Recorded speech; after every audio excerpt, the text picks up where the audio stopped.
Hey guys, it is NCS Fan 001 here for another one of those Tuesday Trophy Talks or Trophy Updates. Today's date is Tuesday, August the 12th of 2025. So this will have covered the week of August the 5th through the 11th of 2025. So this was definitely not a super productive week overall, at least in the realm of trophies, but there was some other very good stuff going on in the background. So we'll start with the trophy talk, and then we can talk about the other big updates, which are super exciting.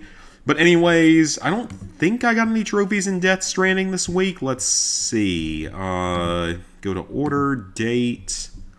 Okay, no, I did not get any trophies in Death Stranding this week. Okay, so I literally haven't played that in over a week. Part of the problem was Fallout New Vegas, or excuse me, not Fallout New Vegas. God, I wish there was something for Fallout New Vegas. Fallout 76 did a random Fosnock Day event, like in late July through this basically today, which was really unexpected. I don't think they've ever done one in the summer before, but that has been taking up quite a bit of my time because I've been playing that a lot. I'm also working on fixing up the Vault Dweller's Survival Guide because that guide, we don't have some of the most modern information yet for some of the newer DLC and such. So working on that as well, that's going to take up some time as well, but definitely making at least a little bit of progress, like Skyline Valley and stuff is done now. And then there's the raid, which I'm working on getting that stuff edited together, and then there's a couple more sections after that. But at the very least, progress is being made there. But in terms of actual trophy progress, I made it in exactly one game, which is College Football 26, in which I got the Platinum Trophy. It took me a little bit over a week to get the Platinum.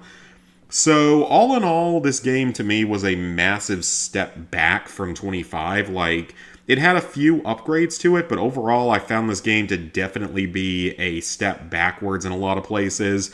There's a lot of bugs. There's a lot of bug trophies. Still plenty of multiplayer sweaty tryhards. And then there's just some other gameplay that doesn't make as much sense. Like, it felt like the running game just did not work very well in this one. Especially, like, before I modified the stats of characters and stuff. So maybe that was just me, but it really felt like the run game didn't work that well. And there were so many times where people were just dropping passes just way, way too often. Again, maybe that was just me, but it felt like the game just did not play as well overall. Now, thankfully, the trophy list is basically identical to the one from College Football 25 with a handful of changes.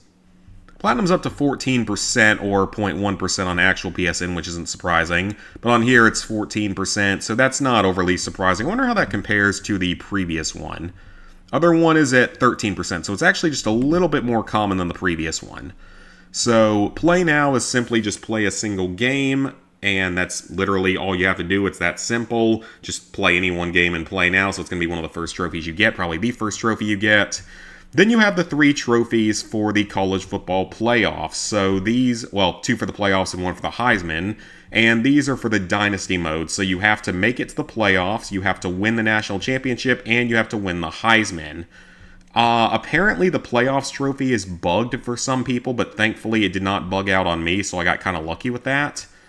And then this other one for winning the Heisman Trophy, I want to say someone said it might be bugged, but I thankfully didn't end up having that one bug out on me, so that's good. But the main thing with these 3 trophies is that they're all super easy because you can modify the opponent's stats to make them completely harmless. So you can drop them all down to 0 on everything if you really want to, and it'll make it a joke to win every single game. And you can also sim through most of this. Now, I would suggest not simming the national championship game in case that might cause that one to bug out. I played through the actual national championship just in case, and I ended up winning by like 60 points because I had the stats set so low for the enemy team. And then I did manage to win the Heisman, even though it was actually kind of close, because Cade wasn't even ranked until like the very end of the run, which was crazy. It was real close to the end where he finally got ranked. Maybe after we beat South Carolina, he ended up in the top 5, and then he won it after the ACC championship or something like that. But the big problem I had with this mode is how broken the saving is. For some stupid reason, this game mode has completely busted saving. Like, for some, I don't know what reason it is, but for some reason this game just loves to delete your save files from when you're playing through Dynasty. I have no idea why, but for some reason it just like randomly will like straight up delete your save data, especially your autosaves and stuff. So if you try to go back, because the first time I was simulating through, or not really simulating through all of it, but I did sim the first game of the playoffs because I thought it was going to be a win. Well, it was a loss. And then for some reason, all my save data from before that just disappeared. It's like, oh, we cannot load this right now. It's gone or corrupted or something.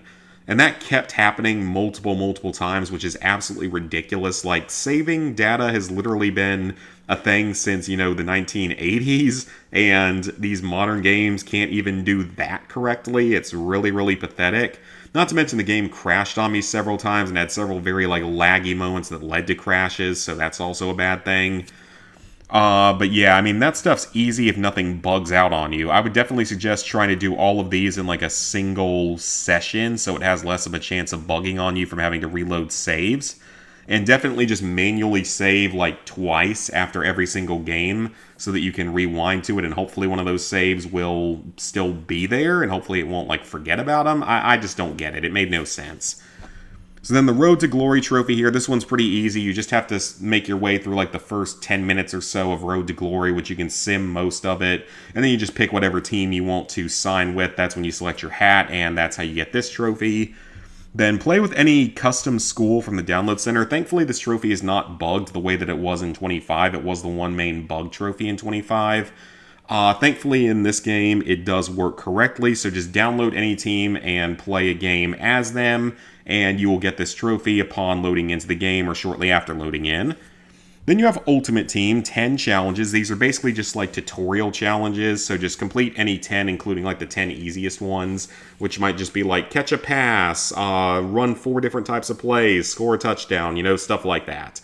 So just do 10 of those and you're good to go on that. Super easy, shouldn't take more than 20 minutes at most. Then you have your 3 online multiplayer trophies, and this is of course the largest amount of difficulty with this game outside of buggy issues. So you have to, for this first trophy, you simply have to play your first online game, which is about as straightforward as it gets, just play any one game. And then the second one, for defeating an opponent with a higher tier, you can technically boost this, and I'll tell you how to boost here in a second. But I did manage to get this one legitimately by playing as a tier 2 team or something, and I somehow beat a tier 1 team. It was a pretty close, good game, and it'll be in the eventual trophy video that I do for this game. But yeah, I actually did manage to beat someone legitimately that was a higher rank through an entire game. Didn't even make them really rage quit or anything like that, which was nice.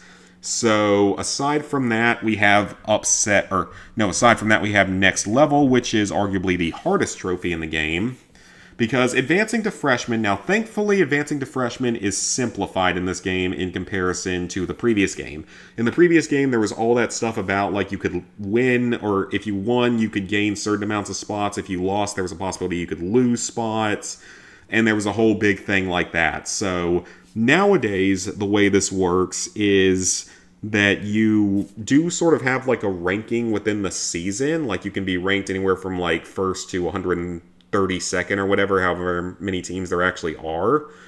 But that's not really what matters this time around. The only thing that matters is that you win 4 games in a single season. Win 4 games in a single season and you'll be upgraded to the freshman tier. That's literally all it involves this time. It doesn't matter if the opposing team is better or worse than you. Just win 4 games no matter what and you will get that trophy. So technically this one would probably be easier overall than the previous one because yes, it's 1 more win than the minimum you could do it with in 25, but you also have 12 games instead of 10. And it also means that there's no risk whatsoever to playing as a tier 1 team and trying to play a tier 3 or tier 4 team if you can get matched with them. So this is definitely easier than it was in 25. Now, I didn't realize that that's exactly how it worked when I set out to boost the trophy because I realistically probably could have done it myself had I known all of those rules about it because I probably could have just played as a tier 1 and beaten some lower tier teams. Although I would have still been a little bit unconfident with it, and I didn't really want to get into the rage fest that I got into with the previous game, so I really only played a handful of games before actually boosting it. The main problem with boosting, well, not really even a problem, but the way you boost is you you get like a partner from any website, so PSN profiles normally, and then once you have your partner, you each select a team from like a different tier and then set it to search for the tier of your partner. And you search at the exact same time, and hopefully you get put into a match together, though there's no guarantee. However, if you quit out of the game during the initial loading phase, it will not count as a loss, which is super nice, so you can keep playing. So yeah, if you don't end up in the same group, just immediately pause and quit, or actually no, just dashboard as soon as you find out that you're with the wrong player. And once you do that, you can just go back into the game. It won't count as a loss, and you can just keep on that way. So thankfully, you basically have infinite tries, but there were some times where it took absolutely forever for us to actually manage to get into the same lobby together. Like, for a while, we could match every time, and then there were times where we just, like, for one, we couldn't match at all, or even worse, the game wouldn't let either of us get put into a lobby at all, which was super, super annoying when that would happen, because it would just be like, oh, hey, you're trying to get into a game. Nope, it will not let you join a game at all, no matter what you're searching for. Even if you're searching for any tier, it might not let you get into a game. So I'm assuming that the game probably has some kind of maybe time gating mechanic or something to where it punishes you for backing out of games too much. Probably is a thing that's just like a secret thing in it. I wouldn't be surprised at all if that's actually a thing, but I mean, I could be wrong, but it definitely felt like that was something that existed. But yeah, then we just ended up managing to boost most of it, so it wasn't really a problem. Like, we would just trade off wins when we could get into the lobby together, and then just finish off the season, and at the end of the season, you level up and you get the trophy. The funny thing for me was that somehow I ended up in the top 12, so I actually had to play the first playoff game, or at least back out of the first playoff game, and it takes a while to even get into a playoff game because there's not as many people in that area, so that was kind of funny. But yeah, it's probably one that I could have done legitimately this time around had I known that that's what you had to do for it. But I was assuming it was going to be more like the previous game and you'd actually have to win like as a lower ranked team and stuff. But apparently that's not it, so should be easier this time around. And then we get to our 5 other miscellaneous trophies. So a 95-yard passing touchdown is actually pretty easy if you set the opponents to having 0 skills. So you shouldn't have to worry about that one too much. The 90-yard rushing touchdown, though, is a massive pain in the ass because, well, 90 yards is a really long way for a run, and it does not include a kickoff return or any sort of punt return or anything like that. It does not include those. It has to be a straight-up 90-yard play or more from scrimmage that's a run. I ended up eventually getting it by using like a certain play that starts with like 01 or something. I don't remember exactly what it was off the top of my head, but it took me forever to find a play that would actually work, and even then it still wasn't a guarantee because like the play wasn't always even available, and then you still had to actually successfully do it. So in the previous game it was way easier because it was only a 50-yard rushing touchdown, but in this one it's 90, which is literally almost the entire field. And along with that, like I said, I feel like the rushing in this game is heavily nerfed from where it was in the previous game. Like, it's a lot harder to use at a lot of the time, and the enemies tend to sense it a little more easily. I feel like the enemy AI was a little bit better in this game as well, which is probably a good thing, even though I was playing on the easiest difficulty the whole time. So then the instant classic trophy is identical to the one in the previous game. Just, set it to the shortest quarter times you can in a rivalry game. So like Clemson and South Carolina, or Alabama and Auburn, or, Ohio State and Michigan, any of the big rivalries. And then just go and get down to the final play of the game, the final few seconds, and score a touchdown on it. It might take a couple of tries, but it's still pretty easy overall. Just, again, might take a try or two. We'll come back to player of the game. Top tradition, this one is easy but bugged because I did it as Miami, who literally created the whole turnover chain thing in like 2017. The trophy does not work with them. I got it by playing as like Oklahoma against Alabama or something, or Alabama against Oklahoma. I think that was the 2 teams. I don't remember which one I played as, and for some reason it worked there, which makes absolutely no sense whatsoever. So yeah, that trophy's just bugged and only certain teams seem to work for it. And they don't include the team that sort of made up the tradition, but okay. Player of the game is a very, very annoying trophy this time around because it's known for being super, super buggy. And like a lot of people were able to like get over 200 yards easily in a game. and with both and not have it unlock, which is really unfortunate. Like, I think Illusion had that problem and several others have. But for me, this was a very rare time in history where a trophy actually bugged out in like a positive way for me. Because I was just randomly, like, I set a game to have like 10-minute quarters so I'd be able to build up a lot more stats in it. And I sure as hell did not have 200 yards rushing and passing with a single player. But I might have had over 200 yards at least passing between multiple quarterbacks and maybe over 200 between multiple players. So maybe it glitched on me in a positive way for once, which is really, really unusual because that's something that almost never happens for me. Games almost always glitch out in a negative way for me, as we have known from a lot of videos and streams and stuff. But yeah, so that trophy didn't end up being anywhere near as bad as I thought it would be because it was actually nice and actually bugged in a positive way for like the first time ever. Probably need to make a short of that because it's something that's so uncommon. So yeah, that was it for actual trophy progress. So with that, level 902, 89%, 30,793 total trophies, 889 platinums, 5,947 golds, 8,272 silvers, 15,685 bronzes. So before I talk about my exact plans for the upcoming week, I would like to talk the big update in terms of future videos and such, in that I have a second monitor now, and I have Dolphin, which means I can officially start getting me some retro achievements, which is super freaking exciting. Did a test stream of SpongeBob Revenge of the Flying Dutchman, the GameCube version, on Saturday night.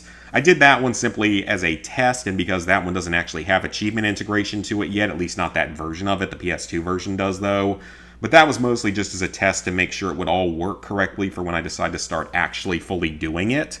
So I have a massive, massive list of games that I want to play over time. And like, these are just the ones that have achievements. There are others that don't have achievements in here. But like, you know, Barnyard, do at least one version of that. Call of Duty 2 Big Red 1, Call of Duty 3 on PS2 is actually a thing. I completely forgot about that. Finest Hour, which I never actually really beat.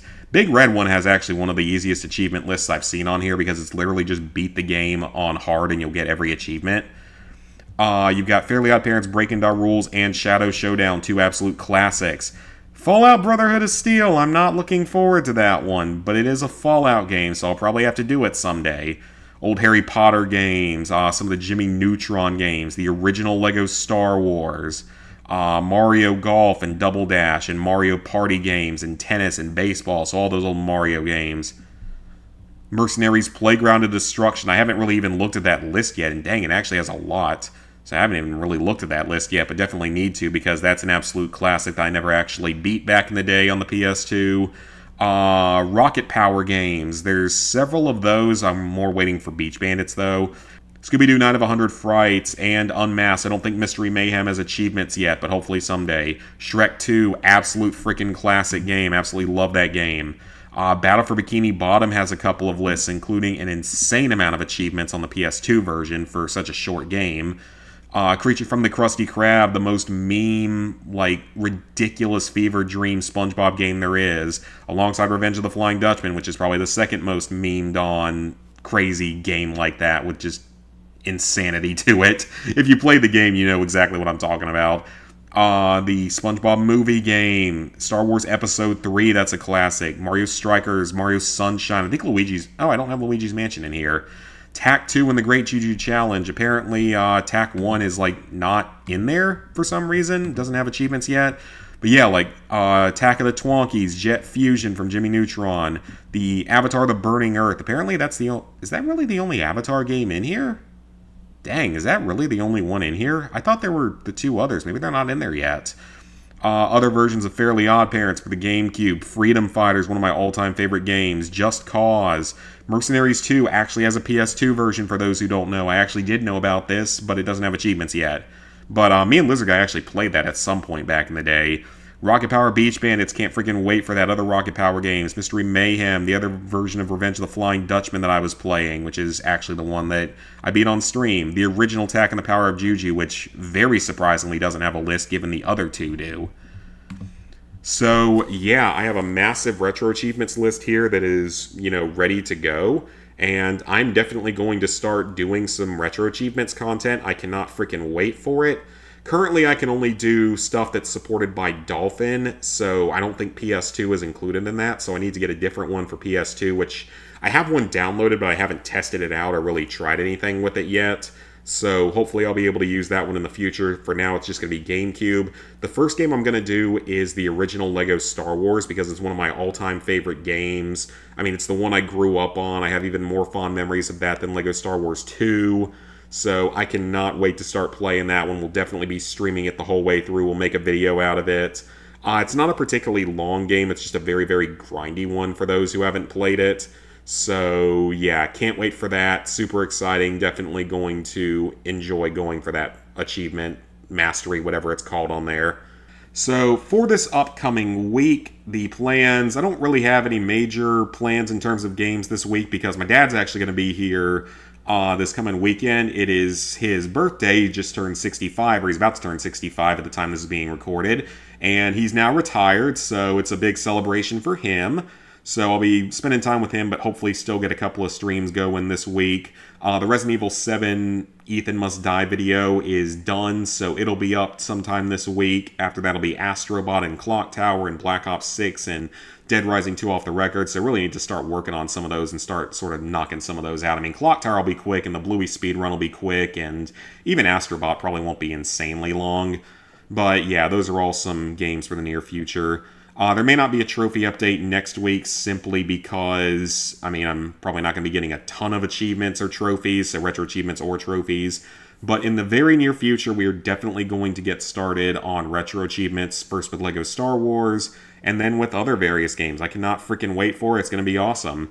So thank you guys for watching. If you enjoyed, go ahead and leave a like, subscribe, ring the bell if you haven't done so already. Let me know down in the comments what kind of progress you guys made, and let me know what retro achievements games you would want to see me do. That's another good question. Maybe I'll make a poll of that, or just like a post of it on here, just asking, what kind of retro achievement games do you guys want to see, like the old Nickelodeon games, or like just other licensed type games, or just certain other types of games. I don't know, so I'll probably make a post of that at some point. So yeah, thank you all for watching. See y'all back here real soon for some more trophy and soon retro achievement content.